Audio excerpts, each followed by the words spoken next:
My question to you is, Arthur, this is my question. What would your response be when other people say that certain civilizations do have eyewitnesses? Because I wasn't able to fact check everything he Yeah, said, yeah. but he's talking about certain civilizations have certain technologies where they were able to pinpoint the stars. To which I believe that West had a good response saying that just because they're older civilization doesn't mean they're dumb.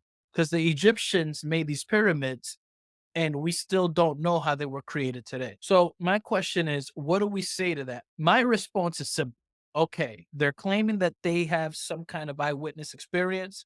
Fine. How does that contradict the Bible? That's more so defensive, not offensive. So what's the offensive? Because I had defense on Pat, but what's the offense to knock them out? What would Well, be the response to that? let me just I'm gonna share something here, just to show people how some of this stuff can go in regards to reasoning. Now, this is Armenia. That's a map of Armenia.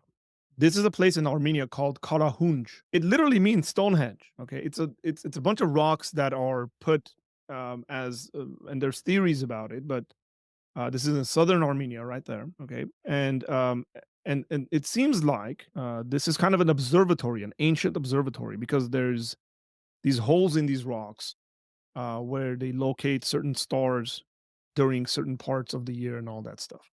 So there's a lot of kind of research being done in this area, like, and you'll see this globally, right? You'll see this in other places in the world.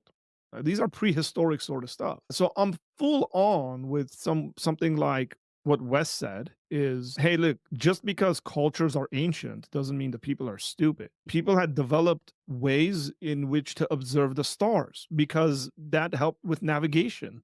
That helps with travel. We got like I think it's like 200 BC if I'm not mistaken, but like philosophers slash scientists kind of using structures in Egypt to figure out that the earth is round in regards to like the size of the earth. That was figured out way before modern science becomes a thing. And so just because you can quote these things and show these things and say, well, I went and so on, so said this, even if there are stories like that, if you tell me, and this is a worldview interpretation sort of thing, okay? So if somebody says to me, "Hey, I went to this tribe and they told me this astronomical whatever, like figure showed up to them and taught them these things." Well, what does that tell me?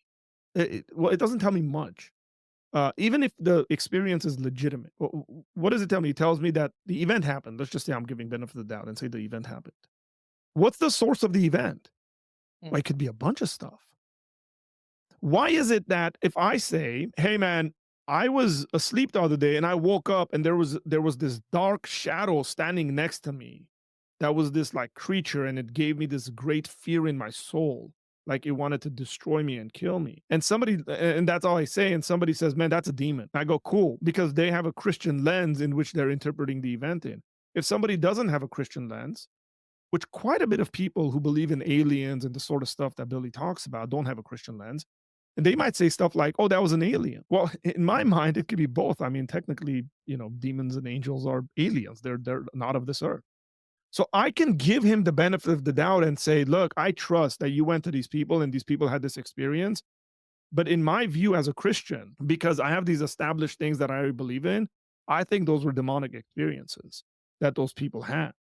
And Mhm. as a matter of fact, I think when we study world history and we see what's going on, and depending on maybe someone's interpretation of, say, Genesis 6, you could even build a case for why these angelic beings would interact with human beings and be seen as demons and be seen as these deities that everybody else worships. I mean, just go look at the work of Michael Heiser. And I think even if you don't agree on everything with Michael Heiser, like I don't agree on everything with Mike Heiser, but like there's a compelling case to be made in regards to, say, alien experiences, in regards to ancient societies talking about deities that visited them. Like those all could be explained within a Christian worldview without someone having to leave the Christian faith or speak against the Christian faith or completely devalue it. But it seems to me, this is my personal opinion, Billy has he's got something against Christianity in his heart with the way he responds.